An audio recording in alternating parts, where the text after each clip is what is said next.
Il n'y a pas qu'une seule voie pour réussir. Choisis ta propre direction. Tu ne ressembles à personne. Tu es unique. Alors construis un projet qui te ressemble. Rejoins une voie ambitieuse et sois fier de ton choix. Rencontre d'autres professeurs, d'autres cours, d'autres façons d'apprendre qui te permettront de réussir.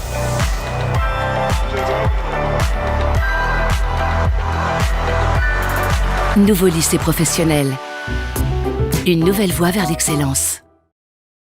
Bonjour à tous et merci d'être là, que ce soit en instantané ou en replay.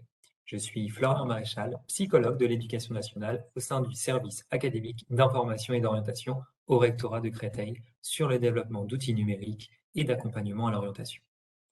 J'aurai le plaisir d'animer ce webinaire qui s'intitule « La nouvelle voie professionnelle, quelle modalité en heure dédiée ?» Il s'inscrit dans le cadre de la semaine des lycées professionnels qui se déroule en ce moment depuis lundi 6 décembre et jusqu'au 10 décembre. Il s'inscrit également dans le cadre du film annuel de valorisation de la voie professionnelle au collège que vous pouvez retrouver en passant par le site du SAIO de Créteil, dans lequel vous trouverez de nombreuses ressources. Ce webinaire est la continuité d'un premier temps d'échange qui a eu lieu mardi 7 décembre. Je vous invite d'ailleurs à retrouver ce webinaire via le site du SAIO ou le film annuel interactif de la valorisation de la voie professionnelle. L'objectif de ce webinaire est de vous proposer des ressources à utiliser dans le cadre de votre accompagnement auprès de vos élèves dans leur projet d'orientation. Vous y retrouverez plusieurs témoignages, partage d'expériences au sein des collèges, mais aussi une description de plusieurs partenaires et ressources qui sont à votre disposition, et notamment les nouveaux outils de l'ONISEP. Pour débuter, je vais donner la parole à Madame Alexandra, principale du collège Jean-Yves Cousteau à Boussy-Saint-Georges. Bonjour. Vous allez partager avec nous votre positionnement de chef d'établissement qui s'appuie principalement sur une dynamique de collaboration avec vos équipes, mais aussi et surtout avec les parents dans les choix d'orientation post-troisième. Alors plus concrètement, quelle est la place des heures dédiées au sein de votre établissement ? La valorisation de la voie professionnelle et les heures dédiées, ça fait partie en fait d'un plan plus haut, plus général dans le projet d'établissement. En tout cas, c'est comme ça que nous, on essaye de l'aborder. Alors, de manière transversale, ça va toucher effectivement en amont, bien en amont des conseils de classe, la manière dont on s'approprie les élèves en difficulté dans le lien que nous avons avec eux et les familles. Donc, depuis à peu près mi-octobre, nous avons déjà contacté les élèves qui sont les plus en difficulté, puisque nous leur avons proposé de manière obligatoire des inscriptions à des heures de devoirs faits que nous avons transformées comme de l'accompagnement personnalisé. Ça, c'est quelque chose qui est installé dans le projet d'établissement. Donc, vous voyez, on est sur un fil conducteur qui passe par l'analyse des résultats, ne pas attendre le conseil de classe du deuxième trimestre et la fiche dialogue, parce qu'en fait, la fiche dialogue n'est qu'un support d'échange, mais l'échange, en réalité, il se fait presque déjà mi-septembre, et même bien avant, parce que la manière dont nous travaillons sur les élèves de 6e et 5e, nous avons déjà une première analyse du parcours que l'élève peut avoir. Donc, je dirais que sur la valorisation de la voie professionnelle, c'est d'être le plus réaliste possible, de ne pas accéder à la pression que pourraient avoir les familles dans ce, et je me permets de le mettre entre guillemets, oser la seconde GT, j'ai envie de dire oser la voie pro. Et c'est comme ça que nous abordons avec eux cette entrée vers la voie professionnelle.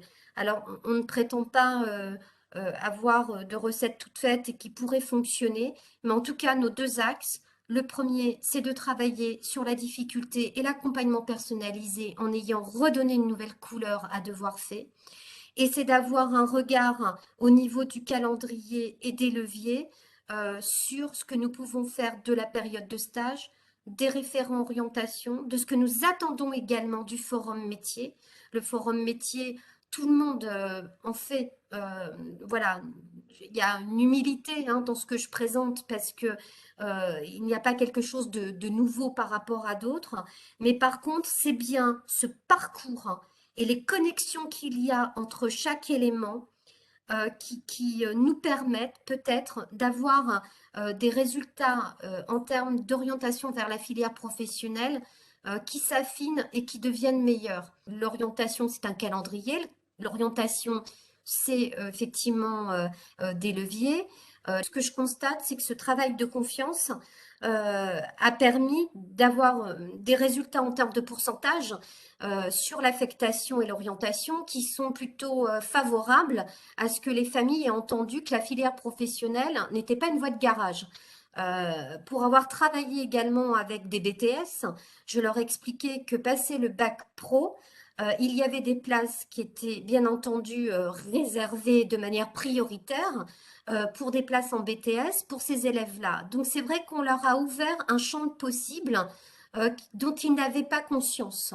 Alors au-delà de ça, au-delà de ce premier jet, à l'issue de cette première année, c'est ce que je vous expliquais qu'on a pu échanger ensemble, c'est qu'après ça fait partie d'un plan qui est bien plus global. Et donc sur cette deuxième année, nous rentrons sur un plan qui est bien plus global, c'est-à-dire que j'ai proposé à 2 professeurs principales de troisième d'être nommées référentes orientation. Voilà, les chefs d'établissement, les IMP, les indemnités pour mission particulière à ventiler de manière concertée avec les équipes. Il me semblait que c'était intéressant d'avoir des références sur l'établissement. Alors ça a été, c'est quelque chose sur lequel nous tâtonnons encore, hein, puisque nous débutons. J'espère pouvoir renouveler cette opération l'année prochaine avec une fiche de poste, une lettre de mission peut-être, que nous aurons étoffée ensemble à l'issue de cette première année d'expérience.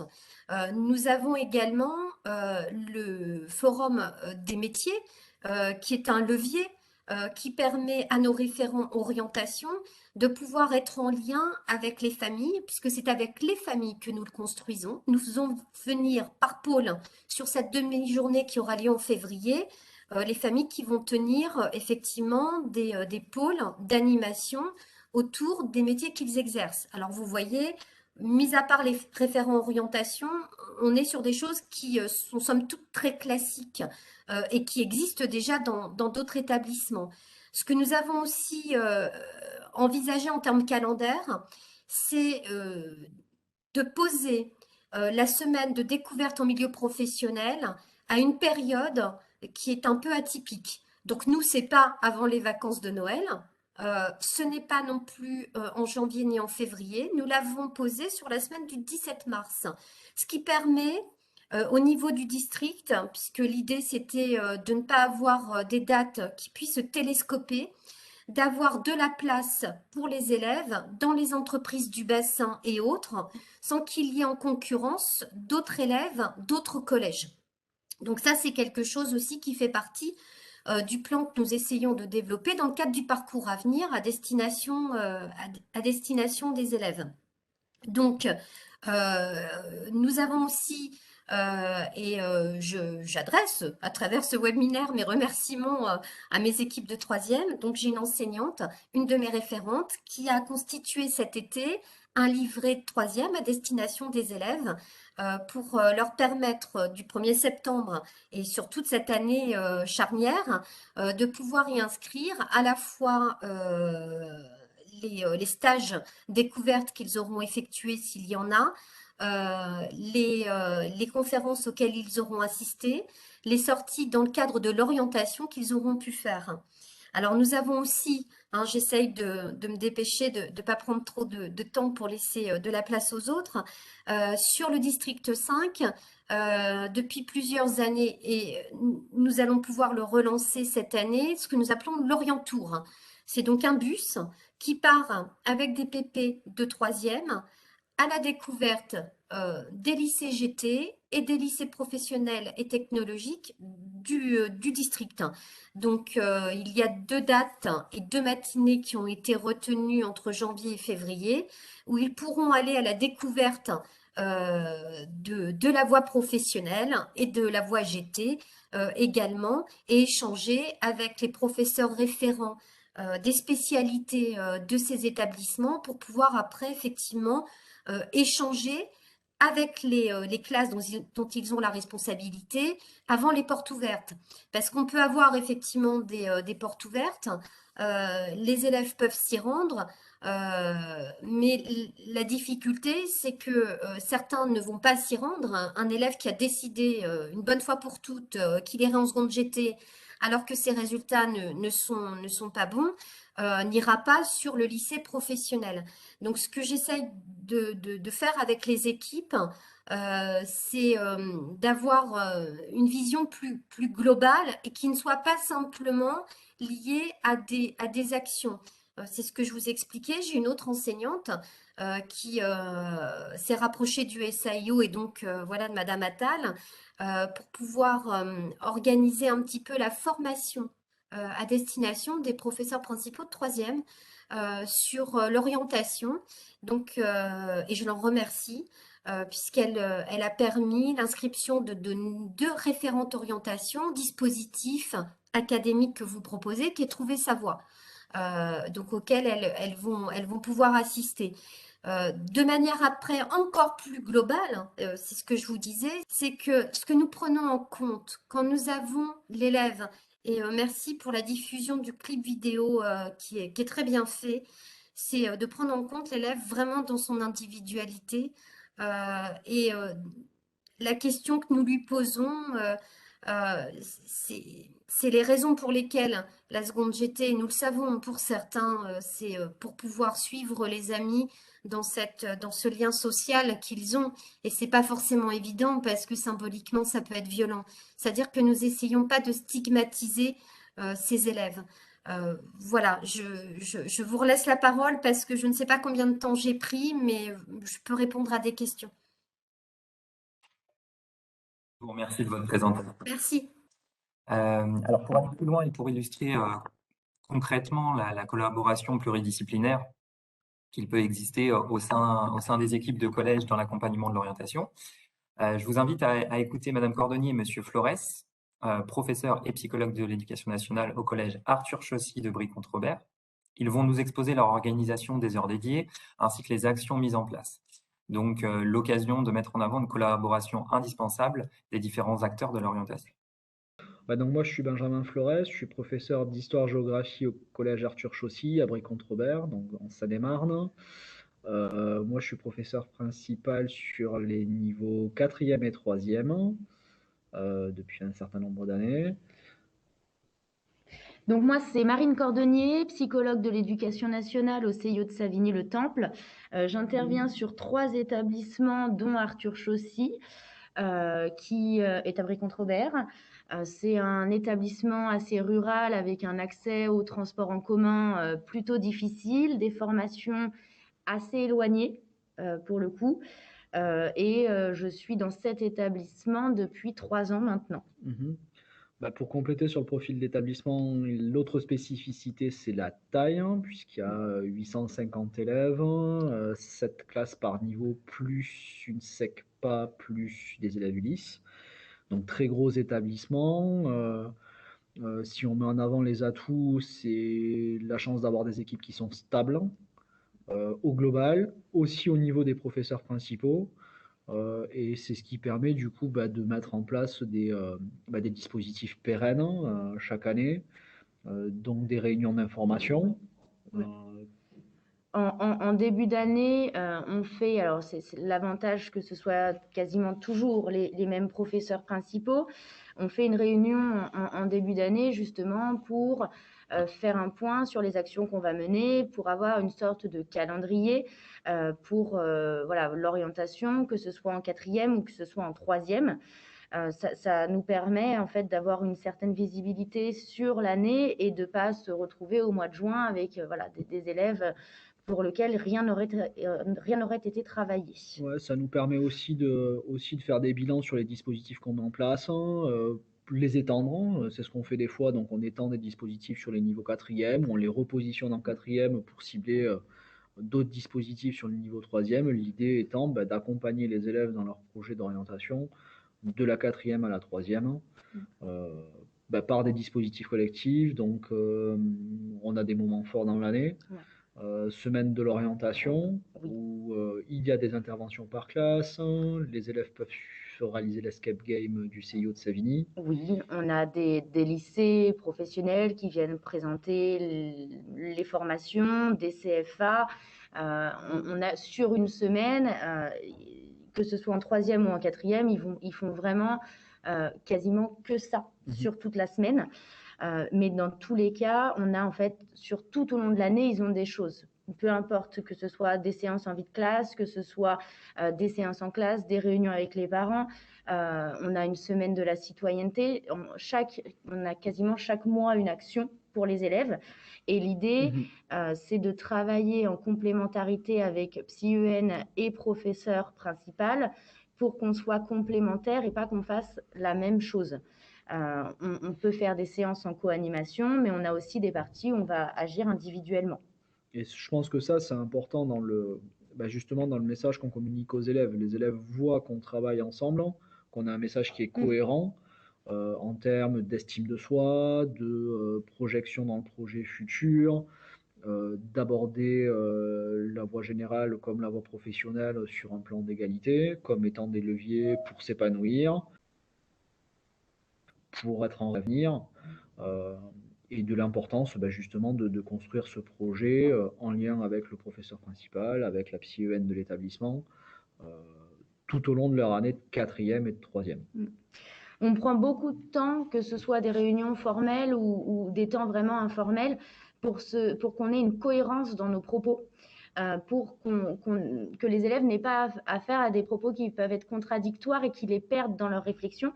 Alors, le collège Arthur Chaussy, c'est un établissement où on a un fort taux de passage sur de la voie pro, contrairement aux établissements de notre secteur.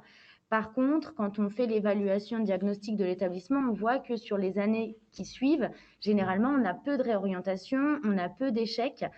Donc, l'orientation, on estime avec les chiffres qu'elle est plutôt choisie. On a des entretiens concertés d'orientation où il y a le professeur principal, la chef d'établissement, la psychologue de l'éducation nationale, où vraiment on fait un point avec les familles. On essaie au maximum d'inclure les familles dans le travail d'orientation. Donc on a des réunions par an, plusieurs temps dans l'année. Ils sont en fait toujours présents quand on propose des choses à leurs enfants, et la communication permet de nous appuyer sur quelque chose qui est construit. Je pense que le but aussi, c'est de donner du sens à tout ça, puisque le stage de troisième aussi, c'est un moment important, qu'on essaye de le mettre en cohérence avec les projets, que pédagogiquement, au niveau des enseignants, il y a un retour sur le parcours à venir, qui bénéficie d'heures de préparation tout au long de l'année de troisième, qui fait que les élèves s'appuient dessus aussi pour le valoriser, le présenter lors de l'oral du DNB. Je pense que tout ça permet aux élèves de s'approprier ce parcours, de le réfléchir, de l'envisager sur le long terme et pas au dernier moment. Je pense qu'aussi la logique de l'établissement d'être en semestre, elle permet de travailler sur un temps qui est plus long. En troisième, de faire un bilan très important à la moitié de l'année en janvier. Et il y a une cohérence aussi entre le champ du possible et le champ de ce qu'ils souhaitent. C'est pour ça qu'ils sont constamment en lien aussi sur leur bulletin. Je crois que ça, c'est sur l'évaluation, sur leurs compétences, pour pas qu'on ait cette représentation de tu vas en seconde professionnelle parce que tu ne peux pas aller en seconde générale et technologique. On essaye vraiment de les faire réfléchir au pourquoi on va en seconde professionnelle, sur les attendus, pour qu'ils aient une vraie connaissance de ce qui va leur être demandé, et que ça soit une voie de réussite pour eux, une voie choisie. Par exemple, en séance de quatrième, en heure de vie de classe, il y a différentes, je vais peut-être laisser présenter, mais un petit exposé sur les métiers. Oui, c'est ça. Sur le niveau quatrième, donc moi, c'est à titre personnel ce que j'ai pu expérimenter, c'est de passer par des exposés sur des métiers. Des exposés assez courts, quelque chose qui dure 5 minutes, ça amener les élèves à réfléchir à formation, contraintes d'un métier, salaire, etc., etc. Dans tous les cas, le but de ces exposés, c'est d'être un prétexte à la discussion, d'aborder comment on se projette dans un métier, comment on se forme pour un métier, pour voir qu'il y a une diversité énorme, qu'il y a plusieurs voies d'accès, que tel type de formation n'aboutit pas forcément à un bon ou un mauvais salaire, hein, ben, ça permet finalement à chaque fois de casser des représentations et de voir que les choses, elles sont complexes, hein, et qu'elles sont à construire, quoi. Et finalement, de passer par ces exposés pour rentrer dans l'information. Pas faire un tableau où on impose au quatrième, qu'est-ce qu'il y a après la troisième, il y a ça, il y a ça, il y a ça, mais essayer d'y donner du sens par de la recherche et par de la discussion. Oui, et ça les prépare aussi à l'oral qu'ils auront à passer l'année prochaine. Donc, l'orientation, elle est vraiment intégrée à leur enseignement en réalité. On avait un petit peu avant tendance à se focaliser vraiment sur le niveau troisième, faire des interventions vraiment sur le niveau troisième. Depuis 2 ans, je dirais, on a intégré le niveau quatrième. Donc maintenant, il y a les heures dédiées sur le niveau quatrième. Mais même en amont, l'idée, c'était que la quatrième, ils aient le panel d'informations et qu'en troisième, on puisse travailler quelque chose de plus personnel. C'est pour ça que sur le niveau quatrième, ils ont, par exemple, pendant la semaine de la citoyenneté, ils ont des interventions, notamment sur l'estime de soi, mais ils vont aussi cette année passer l'escape game du CIO de Savigny-le-Temple pour pouvoir avoir accès à l'information et qu'en troisième, on ne soit pas dans l'urgence.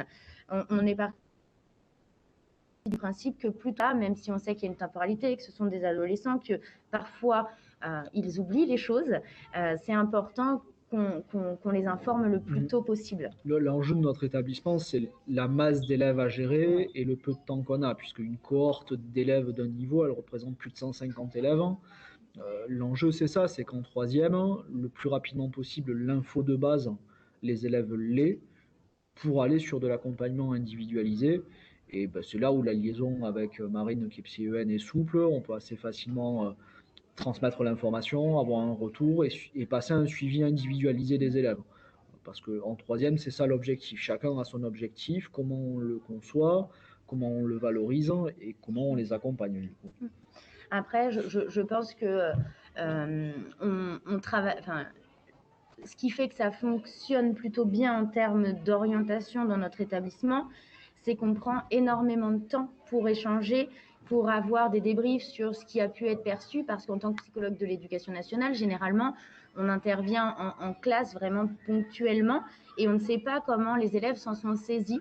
Et alors nous, on a pour habitude de justement faire un point après pour voir ce qui a fonctionné dans la séance, ce que les élèves ont pu retenir et de savoir voilà, de quelle mesure les séances peuvent être améliorées, autant pour les psy-EN que pour les professeurs principaux. Et ça nous permet en fait chaque année de retravailler ce qui est le mieux pour les élèves. Cette année, on a les professeurs principaux qui ont participé à la formation pour le stage, pour savoir comment voilà, on pouvait encore plus valoriser le stage de troisième. Donc, on a quand même beaucoup de réunions et beaucoup de temps pour pouvoir élaborer les choses. Et en chaque fin d'année, on fait un bilan en réalité de ce qui fonctionne et de ce qu'on remet en place ou non. Du coup, et je pense que pour nous, la clé de la valorisation de la voie pro, c'est d'arriver à basculer rapidement sur du suivi individuel d'élèves, pour que ce soit des projets qui soient conformes à eux, ce qu'ils peuvent faire, les lycées qui sont accessibles aussi compte tenu de nos contraintes. Et en fait, c'est d'arriver à contourner la difficulté de notre collège qui est sa taille, par une communication étroite en utilisant la stabilité des équipes et le suivi le plus régulier possible. Quoi. Avec de la communication et surtout un travail en amont et pas que en troisième. Alors, après avoir entendu ces 2 partages d'expériences de terrain, je vous propose d'écouter Madame Emmanuelle Attal, chargée de mission accompagnement à l'orientation au SAIO de Créteil. Donc, cette intervention sera l'occasion de rappeler le cadre institutionnel des heures dédiées au collège, mais aussi d'aborder les ressources internes et partenariales utiles à leur mise en place. Bonjour à tous. Alors, je suis Emmanuelle Attal, je suis chargée de mission accompagnement à l'orientation au service académique d'information et d'orientation du rectorat de Créteil. Donc, nous allons nous pencher sur les ressources internes et partenariales qui sont à notre disposition pour faire connaître la voie professionnelle dans le cadre des heures dédiées à l'accompagnement à l'orientation. Alors, en 2018 a été votée une loi qui va fortement impacter l'écosystème de l'orientation. C'est la loi pour la liberté de choisir son avenir. Et cette loi, elle va instaurer un nouveau cadre institutionnel et ouvrir de nouvelles perspectives dans l'accompagnement des jeunes dans leur parcours de formation. Alors, comment investir ce nouveau cadre institutionnel pour faire connaître et pour valoriser la voie professionnelle auprès des publics de collégiens? Alors, faire connaître, parce qu'il est vrai que cette voie a toujours été plus ou moins mal connue. Et cette voie aussi a été profondément réformée par la réforme qui a vu le jour en 2018.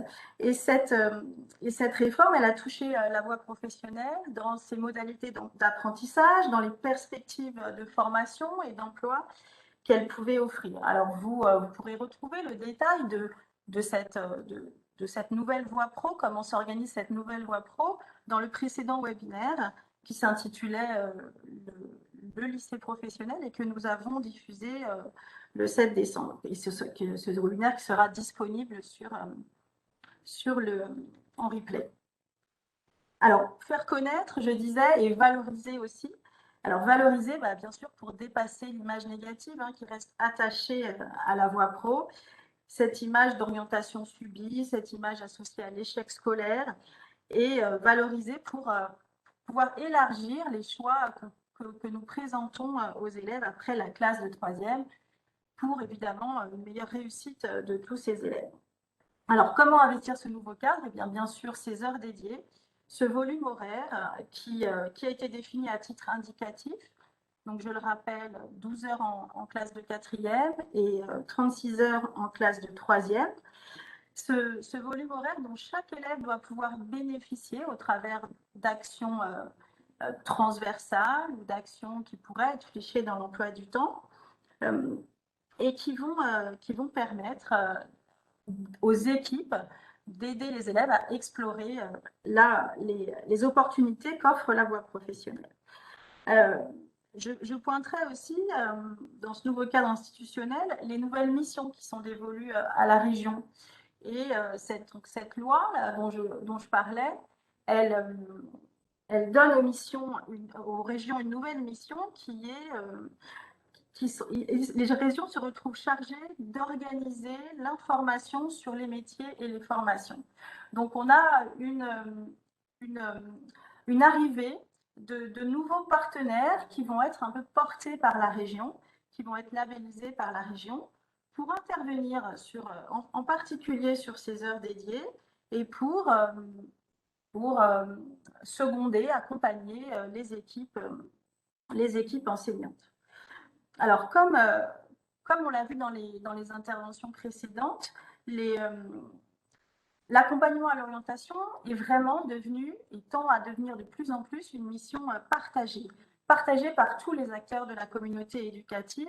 Et c'est vraiment une condition de réussite. Madame Alessandra le disait très bien, sans les parents, sans la confiance qu'on peut instaurer avec les parents par un accueil, par un dialogue systématique qui est vraiment basé sur la concertation et la coéducation, bien sans ces acteurs essentiels, on ne peut pas avancer. On voit aussi dans l'intervention de M. Flores et de Mme Cordonnier à quel point il est important que les acteurs parlent d'un même discours, aillent dans le même sens. Donc, c'est vraiment, on comprend à travers ces deux interventions, déjà que la mission doit être partagée, qu'elle doit être pensée collectivement, qu'elle doit être pensée en amont, mais aussi au fil de l'eau, qu'elle doit être pensée en cohérence sur les 2 ans, la 4e et la 3e, avec pour chaque niveau ses objectifs et ses repères à poser. Et l'objectif de cette mission partagée, c'est vraiment que le jeune se sente entouré, se sente inscrit dans un parcours qui sera forcément progressif avec des étapes et avec, comme le disait Madame Cordonnier et Monsieur Flores, des bilans intermédiaires. Voilà, ils sentent que autour d'eux, il y a une dynamique, qu'ils ne sont pas seuls, qu'il y a un parcours et qu'ils seront accompagnés.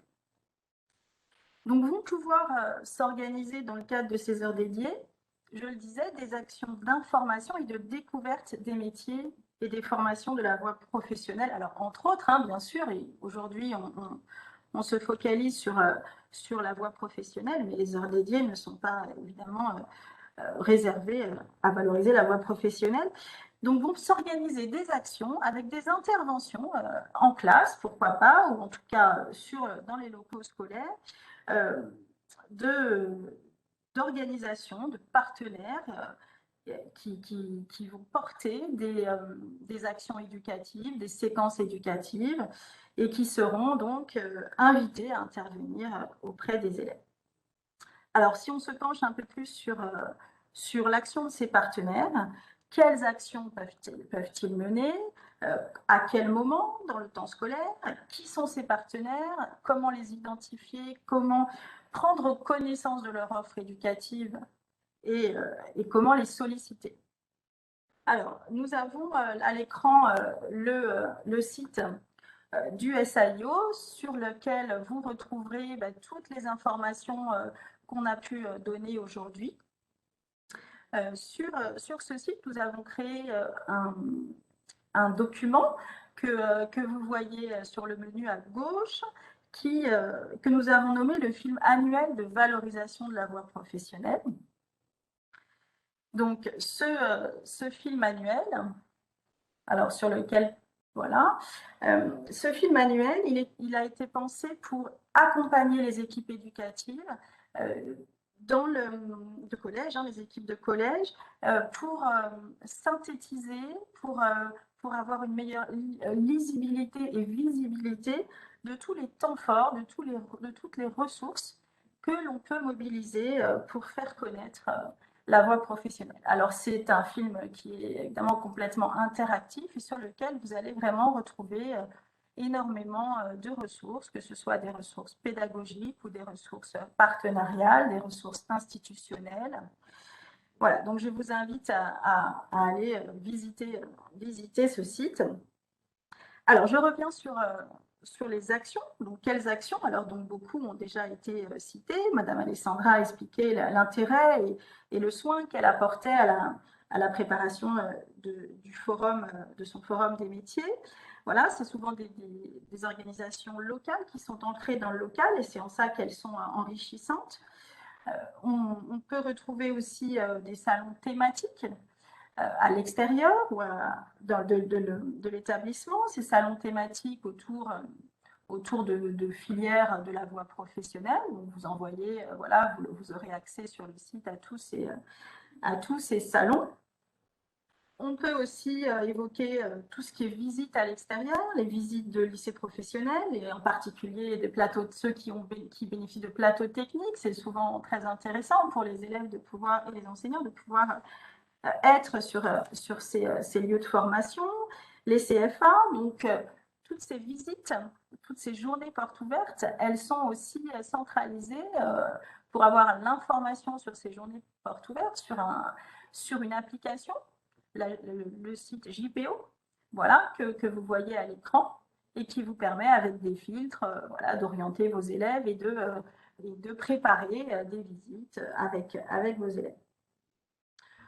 On peut citer aussi comme action toutes les actions toutes les activités qui vont s'installer en amont et en aval du stage d'observation en milieu professionnel.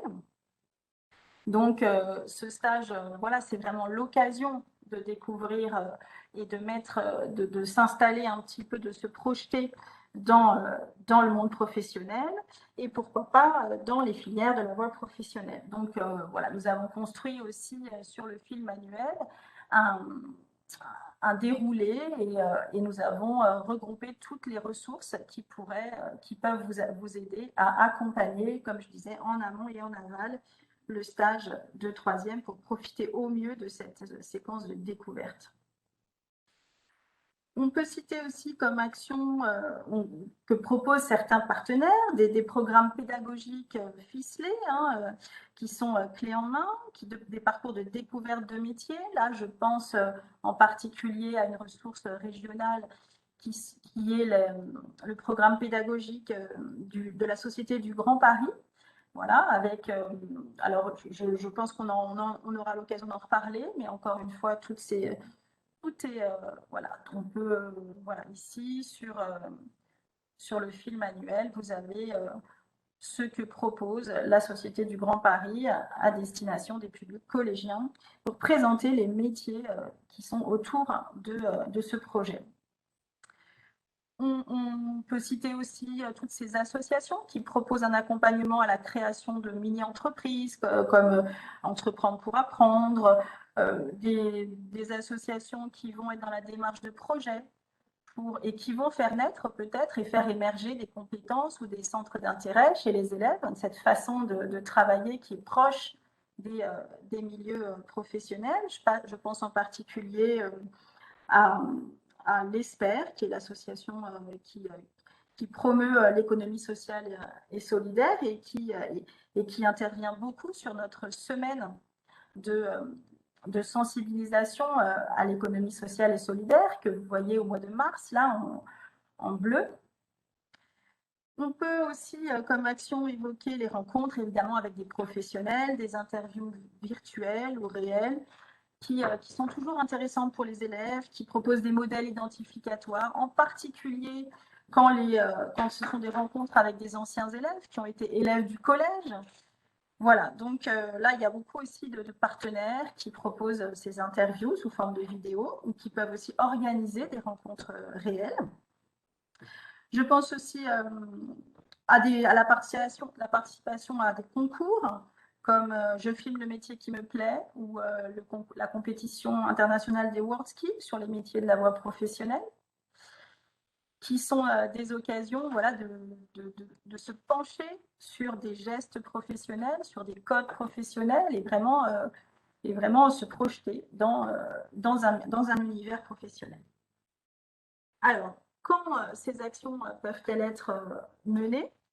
Alors là, les modalités sont différentes selon l'organisation qui a été décidée dans l'établissement. Parfois, on peut retrouver ces heures dédiées fléchées dans les emplois du temps quand elles ont été investies dans la DHG.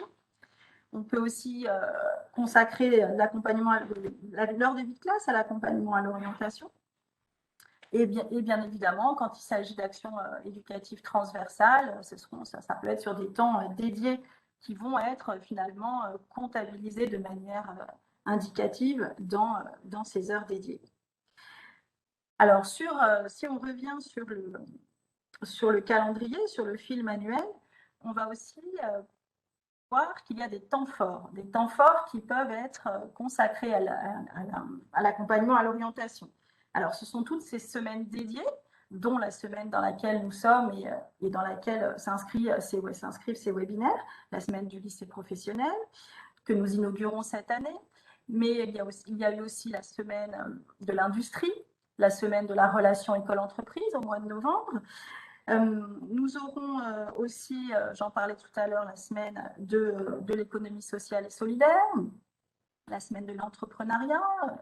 Voilà, on va peut-être aussi annoncer aussi que cette année, le dispositif du printemps de l'orientation sera étendu au collège et aura lieu donc du 14 au 18 mars. Alors, ça sera vraiment un temps fort pour l'orientation, comme le disait Madame Cordonnier, psychologue de l'Éducation nationale. Ce sont des moments importants quand toutes les énergies vont dans le même sens et quand tous les élèves et toutes les équipes travaillent sur le thème de l'orientation et réfléchissent sur ce thème. Donc, c'est vraiment un moment qui peut être un catalyseur de réflexion et une étape importante dans le parcours qui va donner lieu à un bilan. Voilà. Donc, à cette occasion, vous aurez à votre disposition toute une série de ressources, de nouvelles ressources. Je pense à un kit ONICEP qui permettra aux élèves de personnaliser leur parcours, des ressources en autonomie, des conférences à destination des parents.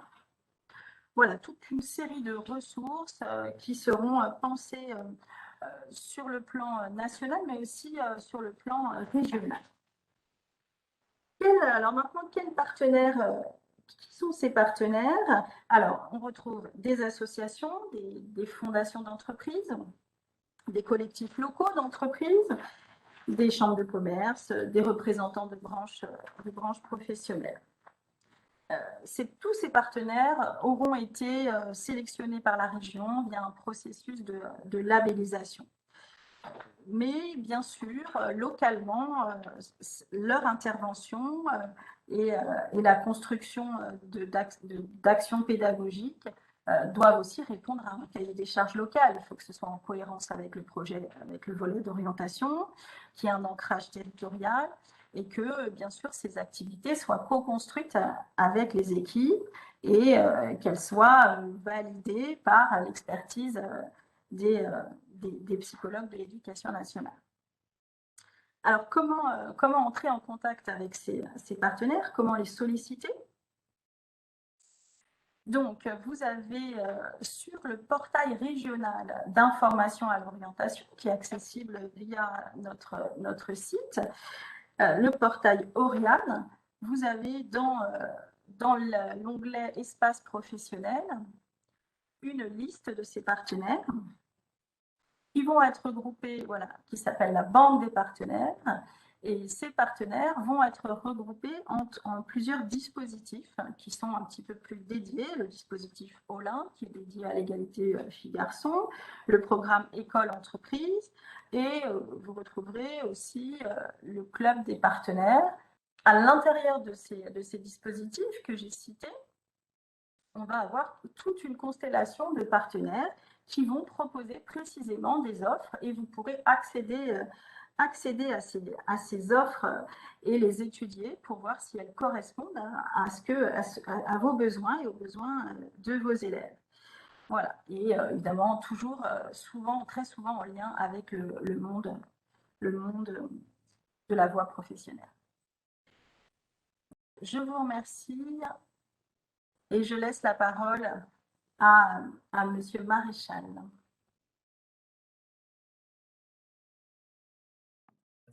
Alors, pour compléter les ressources utilisables en termes d'accompagnement et d'information, donc nous allons écouter Madame Sarah Liard, responsable d'accompagnement pédagogique à l'ONICEP Île-de-France. Donc, l'occasion de présenter de nombreuses ressources pensées et organisées par l'ONICEP, qui reste le partenaire de référence lorsqu'il s'agit d'accompagnement à l'orientation. Alors, bonjour à toutes et à tous. Donc, je m'appelle Sarah Lia, je suis responsable d'accompagnement pédagogique à l'ONICEP Île-de-France et donc je vais vous présenter ce que propose l'ONICEP sur la voie professionnelle en termes de ressources pédagogiques, mais aussi en termes d'outils d'information. Mon intervention s'organisera de la manière suivante. Donc, je vais d'abord vous présenter notre banque de ressources pédagogiques et je ferai un zoom particulier sur le projet pédagogique, enfin sur un projet pédagogique francilien dont vous a un peu parlé Emmanuel. Puis j'aborderai ce qu'on appelle les films annuels de l'horaire dédié à l'orientation. Et enfin, je mentionnerai quelques outils d'information. Alors, l'une des missions de l'ONICEP, c'est d'accompagner les équipes éducatives à la mise en place des heures dédiées à l'orientation. Et pour cela, nous avons, entre autres, conçu un corpus de ressources pédagogiques, donc des séances, des séquences, des ressources en tant que telles et aussi des activités à réaliser par les élèves en autonomie. Il en existe environ 500 qui ont été triés par thématique et par niveau pour donner naissance à des catalogues. Donc on en a 4, le collège, le lycée général et technologique, le lycée professionnel et les ressources en autonomie. Pour les retrouver, j'ai mis le lien en bas de slide, là vous pourrez cliquer dessus et tous les retrouver. Celui que vous voyez à l'écran vous concerne plus particulièrement puisqu'il s'agit du catalogue des ressources pour le collège. Dedans, on y trouve donc toutes les ressources destinées au niveau 4e et 3e, des classes ordinaires, mais aussi des classes de SECPA, ULIS, UPE2A, prépa métier.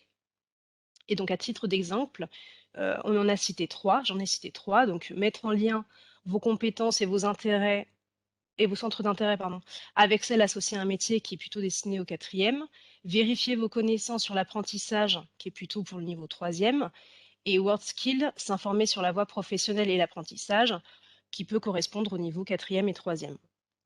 Donc pour chacune de ces ressources, apparaît dans le catalogue le niveau concerné, le ou les niveaux concernés. Donc là, pour ces 3-là, en l'occurrence, je vous les ai cités, apparaît aussi le résumé du contenu et un lien vers 2 plateformes sur lesquelles sont diffusées nos ressources. Parce que les catalogues, en fin de compte, c'est des catalogues, c'est un inventaire en fin de compte des ressources. On n'accède pas directement à la ressource, il faut aller sur les plateformes qui les hébergent. Les plateformes qui sont Folios et Étincelle. Donc toutes nos ressources sont diffusées sur ces 2 plateformes-là. Folios, qui est un outil ONICEP, support des parcours éducatifs, et Étincelle, qui est une plateforme Canopée. Donc, de la même manière, je vous ai mis les accès, les adresses pour y accéder. Donc, pour accéder aux ressources dans Folios, il faut préalablement avoir mis en place l'outil dans l'établissement, sinon vous n'y avez pas accès. Si ce n'est pas le cas et que vous souhaitez le faire, c'est-à-dire mettre en place l'outil dans l'établissement, je vous ai noté le contact pour nous solliciter, foliosidf@onicep.fr. Vous nous en faites une demande en indiquant bien l'UAI de votre établissement. Pour accéder aux ressources dans Étincelle, c'est un peu plus facile puisqu'une simple création de compte suffit. Je l'ai fait moi-même. C'est très simple. En 5 minutes, c'est fait. C'est-à-dire que vous rentrez nom, prénom, fonction, mail, mot de passe et le compte est ouvert. Je vous montre comment ça se présente donc du coup dans Étincelle. Donc voilà à quoi ressemble une ressource diffusée sur Étincelle. Donc quand vous voulez y accéder depuis le catalogue, il faut d'abord se connecter, puis cliquer sur le lien et ça vous renvoie directement dessus. Sinon, il faut rechercher la ressource via le moteur de recherche que vous voyez qui est en haut. Sur Étincelle, donc ça se présente de cette manière. Donc j'ai repris un exemple qu'on avait cité, donc le dernier qui est WorldSkills, informé sur la voie professionnelle et l'apprentissage. Les séances, toutes nos séances ont un format qui est très cadré. C'est en fait le cadre Étincelle qu'on a repris après dans Folios. Toutes les séances donc, se découpent en 5 étapes maximum, dans lesquelles on indique une durée, une modalité, dans lequel on définit aussi le rôle de chacun, à savoir celui de l'enseignant, l'activité de l'élève, la consigne, et on peut aussi retrouver des conseils à l'enseignant et le descriptif de la production attendue. Chaque ressource dans Étincelle, mais aussi dans Folios, peut être téléchargeable en PDF, envoyée par mail directement sur Étincelle, ou collectée dans les favoris de notre compte. Là, vous avez une image en bas, là, donc on est dans mes favoris et vous voyez que j'ai pu la mettre. En fait, c'est comme un panier, quoi. Alors, pareil, sur Folios, vous pouvez aussi l'importer, le copier vers votre espace personnel. Donc, au niveau des fonctionnalités, quand vous êtes face à la ressource, vous cliquez sur Copier vers et vous sélectionnez l'espace Mes documents. Donc, une copie est placée dans votre espace personnel et vous pouvez en faire ce que vous voulez. Donc d'Étincelle et de Folios, vous avez, une fois que c'est dans votre espace personnel, donc une copie est enregistrée, vous avez la main dessus et vous pouvez la modifier comme bon vous semble. La raccourcir, la rallonger, enfin vraiment, vous la modifiez à votre guise, c'est totalement personnalisable. Voilà, donc toutes ces ressources sont nationales, mais il y a des partenariats qui existent et qui peuvent se créer au niveau local pour donner naissance à des ressources régionales. En Île-de-France, on a un partenariat avec la Société du Grand Paris, qui a été séduite par une de nos ressources nationales qui s'appelle les métiers en images, et donc qui nous ont demandé d'adapter cette séquence à leurs besoins. Et donc du coup, je vous la montre. Voilà. Donc il s'agit d'une séquence qui est destinée au niveau 4e, 3e, davantage SECPA, prépa métier, mais pour tout, ça peut s'élargir aux 3e, 4e qui souhaiteraient soit qui s'intéressent à la voie professionnelle, soit voilà, si vous voulez montrer la voie professionnelle, faire découvrir à ses élèves, vous pouvez aussi bien l'utiliser. Donc, elle est sur la découverte des métiers. Elle s'articule autour de 9 séances avec 2 temps de visite spéciales Grand Paris, qui sont la visite de la fabrique du métro et une observation de chantier, une observation qui est commentée par un médiateur. Et puis vous avez aussi la rencontre d'un ou d'une professionnelle. Les objectifs de la séquence sont multiples. Tout d'abord, il s'agit de découvrir le projet du Grand Paris Express, qui est l'extension du réseau ferré francilien, mais aussi de découvrir un métier emblématique de la construction de métro, à savoir que les métiers sur lesquels ils veulent communiquer sont extrêmement en tension et donc qui recrutent massivement. Donc c'est aussi ça l'intérêt, c'est de présenter des métiers pour lesquels il y a une insertion professionnelle, une réelle insertion professionnelle. Et enfin de réaliser une fiche métier dans un format qui est non conventionnel, puisque la fiche métier est principalement composée de photos de gestes professionnels ou de situations professionnelles, avec quelques textes de légende qui décrivent les photos. Voilà.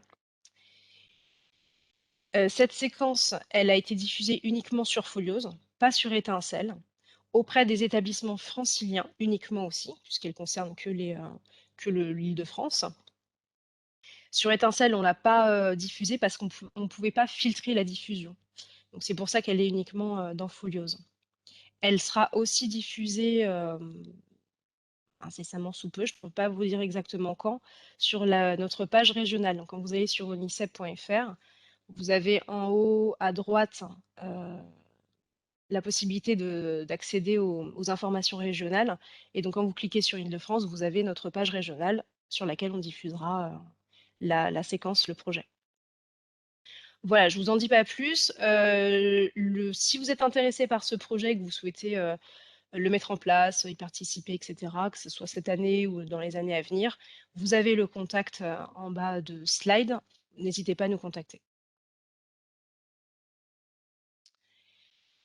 Un autre outil qui peut être utile, c'est ce qu'on appelle les films annuels de l'horaire dédié à l'orientation. Donc alors ce ne sont pas des films, ce sont plutôt des calendriers dans lesquels on a positionné en fait une sélection de ressources qu'on a estimé être une bonne base pour travailler l'orientation avec les élèves. Il existe un film par niveau, donc ça va de la 4e à la terminale générale, technologique et professionnelle, en passant aussi par les 2 années de CAP. Donc à l'écran, vous voyez celui de la 4e et celui de la 3e, le voici. Donc les séances et les séquences positionnées sur ces calendriers ne sont que des propositions. Vous pouvez les supprimer, vous pouvez en ajouter, les déplacer comme bon vous semble. Vous pouvez également, et c'est ce qu'on vous encourage à faire, placer les actions que vous faites déjà en établissement. L'objectif des films, c'est de vous proposer une base pour chaque niveau, une façon d'articuler nos ressources. Mais voilà, ce ne sont que des propositions et on vous encourage grandement à les personnaliser. Donc encore une fois, je vous ai mis le lien en bas de slide pour toutes les retrouver, puis vous sélectionnez celles qui vous concernent, 4e et 3e. Et pour finir, donc je conclus sur des outils d'information. Alors je n'ai pas mis onicep.fr, bien qu'il soit, je dirais, la base, mais on y retrouve plein d'informations sur onicep.fr. Il est très riche en fiches formation, en fiches métiers, en articles divers et variés. Vous trouverez des choses sur l'apprentissage, sur les différents bacs. Enfin, voilà, vous y retrouvez plein de choses. On y retrouve aussi des regroupements de métiers par secteur ou par centre d'intérêt, des quiz. Voilà, je vous invite à aller sur onicep.fr.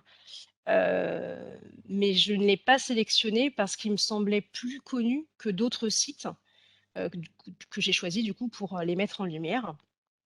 Donc d'abord Onicep TV qui est en haut là, qui est notre banque vidéo Onicep.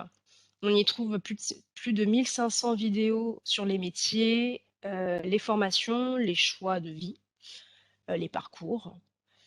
La vidéo, c'est un format qui fonctionne bien avec les élèves, donc c'est pour ça que je l'ai sélectionné, et d'autant plus sur la voie professionnelle, parce qu'on peut y voir les gestes professionnels, les situations professionnelles. Je trouve que c'est particulièrement adapté.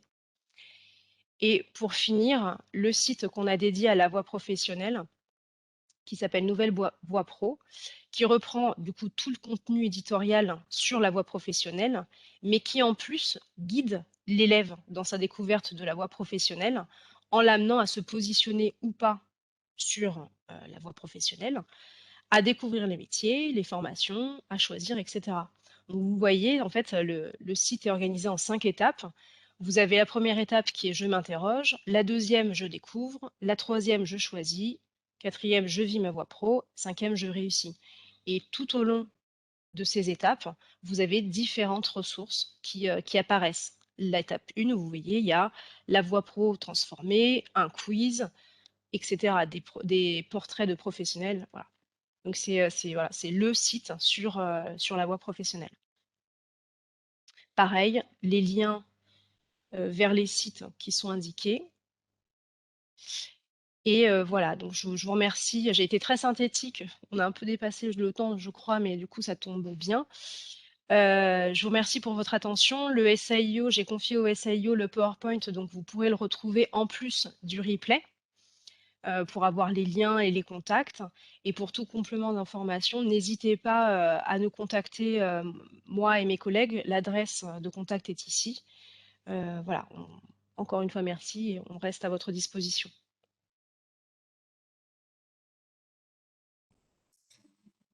Alors, merci.